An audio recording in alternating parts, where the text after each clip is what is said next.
आज मैं आप लोगों को बताऊंगा कि आसाम राइफल की रिक्रूटमेंट कब आएगी। देन जो भी आजकल यूट्यूब पे जितने भी ब्रूमर्स चल रहे हैं कि भाई मैंने आरटीआई डाला है, मेरे को उसका रिप्लाई आया है कि भर्ती सितंबर में आएगी या अक्टूबर में आएगी, कोई बोलता है मेरे को मेल का रिप्लाई आया है। तो आज वो सारे डाउट्स क्लियर करेंगे बिकॉज कई सारे दोस्त हैं मेरे देन जो मेरे से बार बार बोलते हैं कि भाई जितनी भी कंट्रोवर्सी चल रही है यूट्यूब पे उसके बारे में कुछ बताओ। तो देन काफ़ी टाइम बाद मैंने इन्फॉर्मेशन जो भी इकट्ठा की है देन उनके बेसिस पे मैं आप लोग को आज कुछ समझाना चाहूँगा। जैसे कि पहले आप इसी नोटिफिकेशन को देख लीजिए जो कि यूट्यूब पर काफ़ी ज़्यादा वायरल हो रहा है। देखिए फ्रेंड्स, जो नोटिफिकेशन लगभग आप सभी लोगों ने देख ही लिया होगा। पूरा का पूरा नोटिफिकेशन जो है ब्लैक एंड वाइट है। बट आप लोगों ने इस नोटिफिकेशन में एक चीज़ नोटिस की, जो लिखा हुआ है आसाम राइफल की वेबसाइट, सिर्फ यही लाइट ब्लू कलर में है, बाकी पूरा का पूरा जो ब्लैक एंड वाइट है साफ दिखता है यार। नॉर्मल सी बात है, किसी बंदे ने इसको वर्ड पैड पे जाके एडिट किया है, इनके टाइप किया है, देन उसके बाद में इसका पीडीएफ बना लिया और यूट्यूब पे इसको अपलोड कर दिया।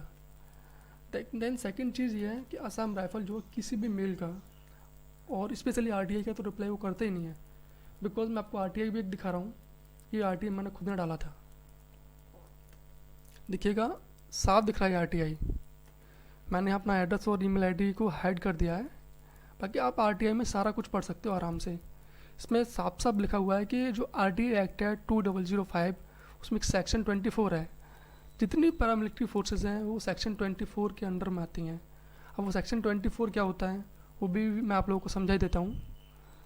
तो ये देखिएगा, ये सेक्शन 24 है, सब कुछ ऑनलाइन है, मैं आप लोगों को गूगल पे जाके दिखा रहा हूँ, आप लोग खुद से चेक कर लीजिएगा कि सेक्शन 24 क्या होता है। ये देखिए, हु इज़ एक्सपेक्टेड, यानी कि किसको छूट दी गई है इस सेक्शन 2005 में, सॉरी आरटी एक्ट 2005 में सेक्शन 24 के अंडर।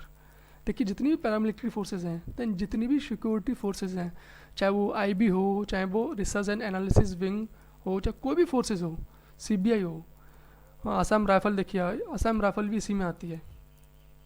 यानी कि आसाम राइफल किसी भी आरटीआई का रिप्लाई नहीं करती है। सेकंड थिंग अभी मैं आप लोगों को दिखा रहा हूँ, ये देखिएगा आरटीआई, ये मैंने खुद ने आरटीआई डाला था, इसमें भी साफ साफ दिख रहा है कि भाई एक्सपेक्टेड अंडर सेक्शन 24, यानी कि वो लोग किसी भी आरटीआई का रिप्लाई नहीं दे सकते हैं। फिर भी यार इतना ब्रूमर डाल रखा है कि भाई हाँ, कोई बोलता है मैंने मेल किया था, भाई मेल किया था, कोई भी मेल का रिप्लाई नहीं आता है। 50 बार मैं भी मेल कर चुका हूँ, अदर लोग आप लोगों ने भी मेल किया हो, किसी का रिप्लाई आया अभी तक? ऐसे नहीं यार, ब्रूमर चल रही है कि आरटीआई डाल रहे हैं हम लोग, वो कर रहे हैं, ये कर रहे हैं। अब सेकंड चीज़ ये आती है कि आसाम राइफल की वैकेंसी कब आएगी। कोई बोल रहा, पहले बोल रहे थे कि भाई मार्च में आएगी, फिर बोल रहे थे अप्रैल में आएगी, अब चलो अप्रैल में कोरोना आ गया, जून में आएगी, जुलाई में आएगी। भाई बोल तो सभी रहे हो, बट हमें ये बताओ ना कि असम, अगर आप लोगों को रियलिटी में पता है कि असम राइफल की वैकेंसी आएगी तो कब आएगी? आप लोग गैस कर रहे हो तब आएगी, जब आएगी, जब आएगी, ब्ला ब्ला ब्ला।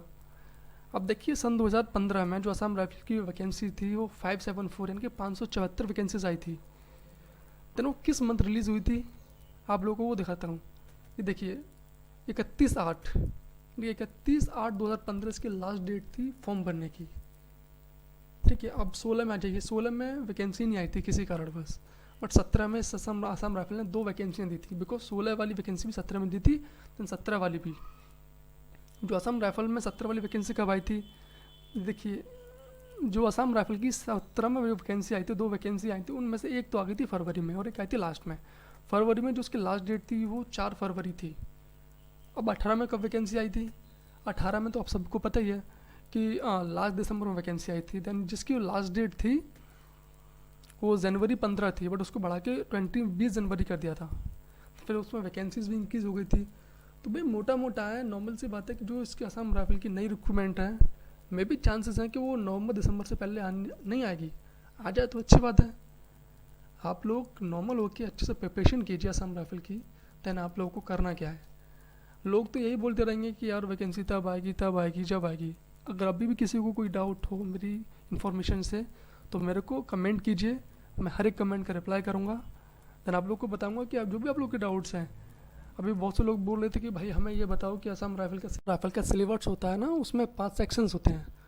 एक होता है इंग्लिश का, एक होता है मैथमेटिक्स का, एक होता है रीजनिंग का, एक होता है जीएस यानी कि जनरल साइंस, और एक आता है ट्रेड से, यानी कि 5 सेक्शन होते हैं 20-20 नंबर में डिवाइड।